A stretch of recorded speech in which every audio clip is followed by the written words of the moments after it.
always figured they'd make a movie about my life. But I didn't think they'd start the story here.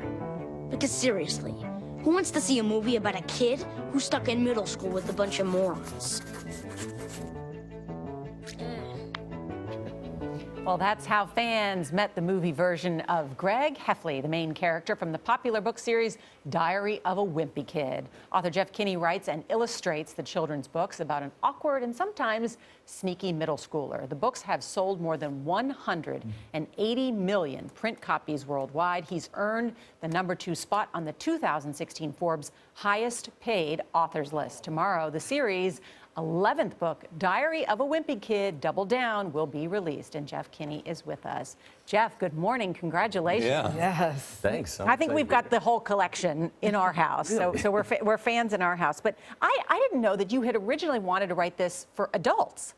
Yeah, when I was a kid, I read comic books and comic strips that my father put in front of me. So I always thought that I'd be a cartoonist. And then when I wrote Diary of a Wimpy Kid, I really thought I was writing for my father, really, somebody who wanted to look back on his childhood. So And your editor said what?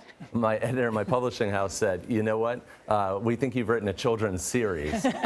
You went, really? And are you Greg? I think I'm Greg, but sort of a tortured, twisted version. Actually, he's a tortured, twisted version of me. He's an exaggerated form of my worst parts, I think. I know, but it's so great. It so resonates with kids. Lisa, who produced this segment, her son Colton is here.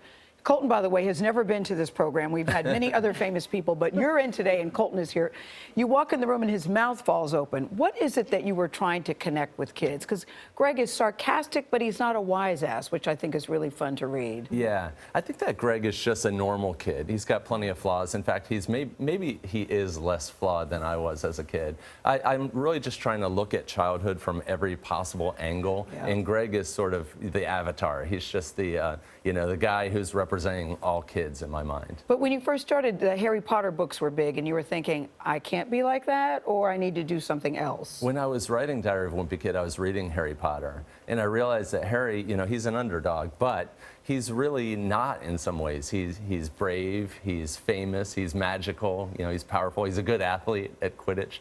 And I was like, I wasn't any of those things. I was just a normal kid. So Greg is the anti-Harry Potter in some ways. As you travel around the world, the Pope has a copy of this. Yeah, the Pope has a copy. In Latin, 82 Wow. languages. But you also say kids with autism.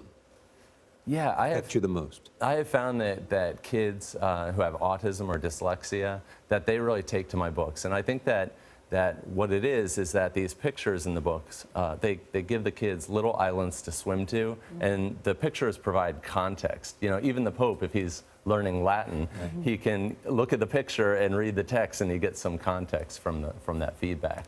Yeah. But you're taking this worldwide, though. As Charlie said, when you go on there, this is the first time you're going to do a book tour globally.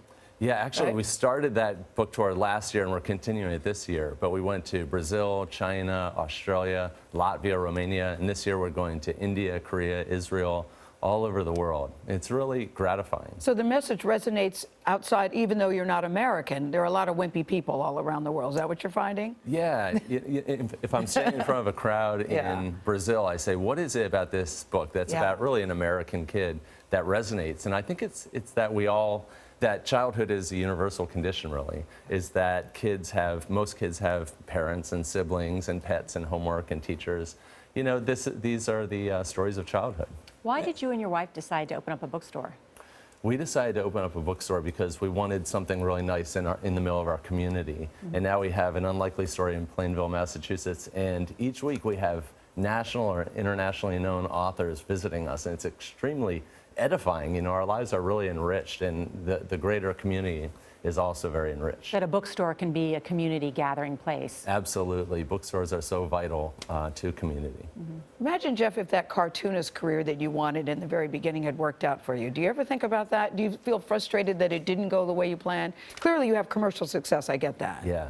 I was frustrated that I didn't become a newspaper cartoonist because that's what I wanted to be. Yeah. But I think this is a better dream. The fact that I'm here with you today, I don't think that would have happened if I had had newspaper comics printed.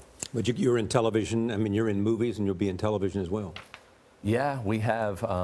We're working on a 4th Diary of a Wimpy Kid movie right now, which is based on The Long Haul. And next year, I'm going to start work on an animated television series. So it's really an exciting world. Thanks, Jeff. Thank you, Great to Jeff. have you. Say God Thank can you. dream a bigger dream than you can dream for yourself. Congratulations, Jeff Kinney. Thank you.